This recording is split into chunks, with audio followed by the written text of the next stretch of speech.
Hello guys, welcome back to Inside Electronics. So in today's episode, let me show you the basic wiring diagram of a solar grid-tied inverter. Now for those who don't know about it, this is the kind of setup that is usually installed in your home or your building or wherever you want to produce electricity from the sun. So basically, because it's a grid-tied inverter, you can actually convert the solar energy into actual usable electricity with which you can run your normal day-to-day activities of your office or your building or whatever you are connecting this to. And as I said, because it's a grid-tied inverter, if you produce more energy than your requirement, you can sell the excess energy to the grid and get a payment from that. Now, how much electricity can it generate purely depends on the capacity of this inverter. In this case, it's an 8 kVA rated inverter. It's a 3-phase inverter. You can get it in single phase as well. So because it's a grid-tied inverter, this does not require any kind of battery, but it requires the AC mains to be present from the grid for its normal operation. I shall explain that later. So now let's move on to the detailed explanation. So the solar panel is up there in the roof and the wires are coming down from here for this first DC distribution box through these two breakers. From there it goes to the inverter. This is what converts the DC to AC and it goes out to the AC distribution box. This is a basic wiring setup. So just by looking at this whole setup, you can see how simple the entire wiring really is. So now let's move on to the detailed explanation of how each and every one of these components really are working. So let's start from the DC distribution box. So the incoming DC supply from the solar panel is coming through this pipe and it ends up here in this DC circuit breakers. So these are not the regular circuit breakers that are used in our household application. These are specially designed breakers for photovoltaic DC applications.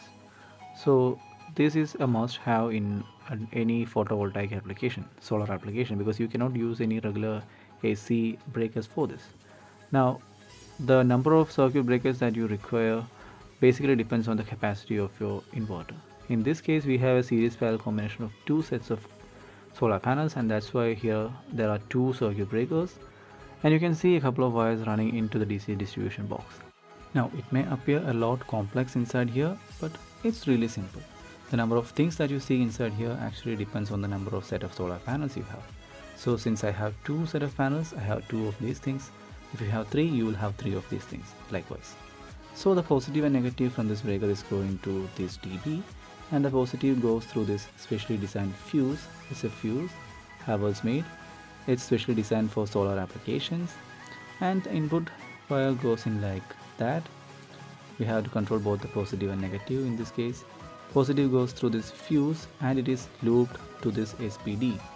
This thing right here, it's an SPD, a spike protection device, spike protector device. So you can see on top of that it has markings for the positive and negative and ground. The positive is connected to the positive marking. Likewise, the earth is connected to earth and negative will be connected to negative. You can see the positive is looped to the SPD and looped out to a link, and it goes out of the DB. From there it goes to the input of the inverter. So that is what the positive connection looks like. The SPD itself is a quite interesting device. I'll explain that later. I'll make a separate video also for this device. So you can see the input and output for the positive, and likewise the negative also has to go in through a connector in there. Again, here's the negative coming in, it goes through this connector. It does not require a fuse, it has to loop to the negative of the SPD, and again it goes out to a different connector, again going out to the inverter. So the positive and negative again are duplicated on this side, because as I said, we have two set of panels, and that's why we need two breakers and two SPDs and two set of fuses. So if you have three, you will have three of these units. If you have four set of panels, you will have four of these things likewise. So with the protection of these two SPDs, the DC voltage comes straight through this pipe and it goes to the input of this grid-tied inverter.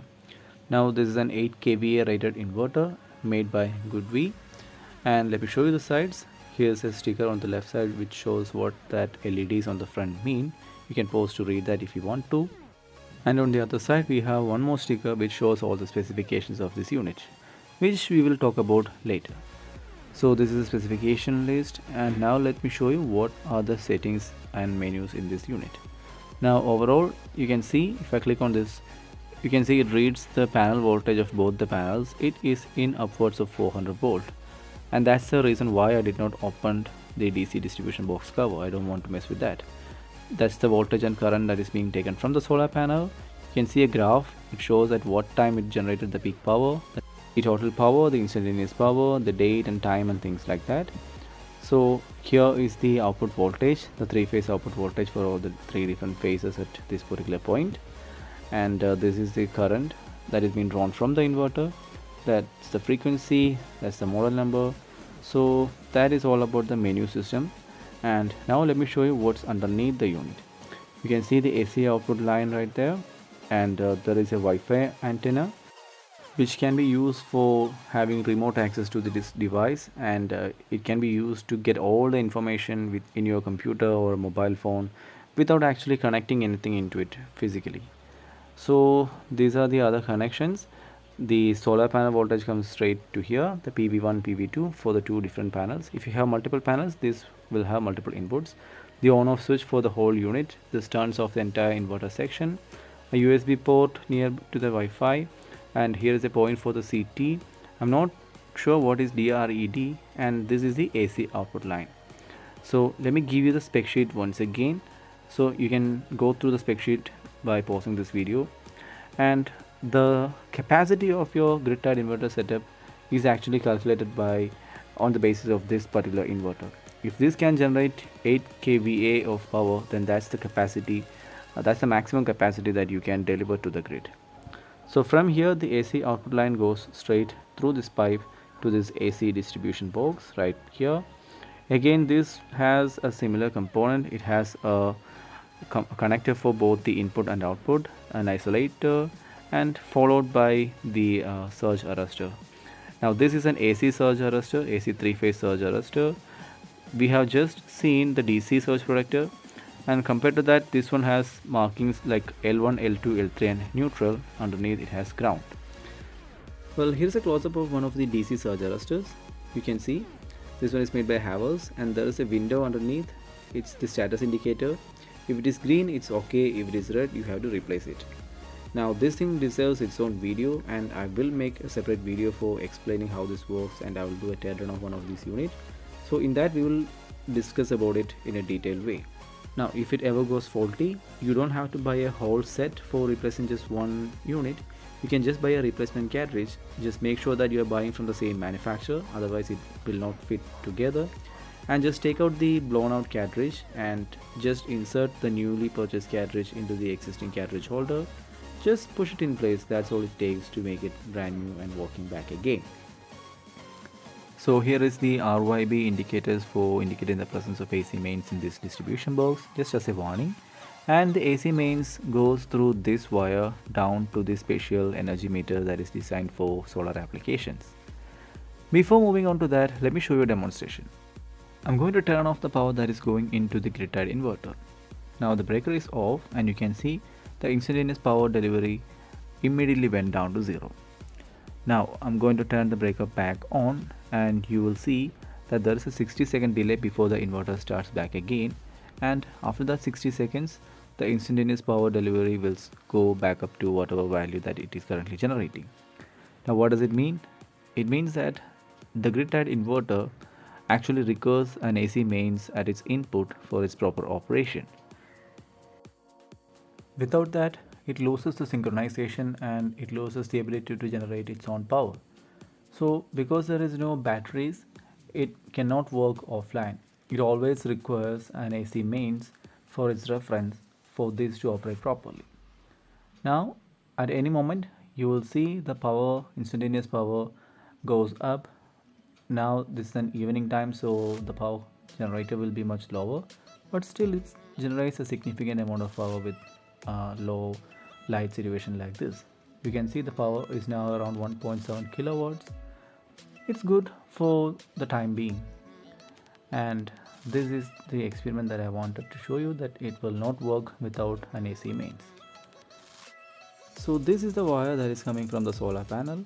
it goes through that switch and it goes to this particular meter. Now this is a standard energy meter. This is equipped by the customer and it is mentioned in the front panel itself, customer purchased meter. Now this meter is used to measure the exact amount of energy that is being taken from the inverter. And this is the wiring. You can see it's a standard wiring, RYB and neutral input, and the output goes to the load. So this meter is required just to get a clear idea about how much energy has been taken from the solar inverter system. The output of this one goes to a special kind of meter, which is what gives you the net usage value. It's a bidirectional meter. So the output from this particular meter is actually connected to this particular meter. Now this is a bidirectional meter. This is specially designed for solar applications. You can see it's mentioned right here, bidirectional meter for solar application. Being a bidirectional meter, this one reads the incoming energy from the grid, subtracts it from the energy that is being exported to the grid by the solar, and displays only the net energy that the user has to pay for. So that is the secret behind this bidirectional meter. It just displays the net energy that the user has to pay for. So this is a wiring diagram for this particular meter. You can see both the solar input and the regular grid inputs are just coupled together parallelly, and the output goes straight to the load. Now let me show you how to read one of these kind of meters. Being a digital meter, this is going to display a lot more information, but we are not going to focus on every single one of them. We're going to see the actual reading that is required for your energy bills. That is the net reading. So the net reading will actually change every month depending on how much you are exporting back to the grid.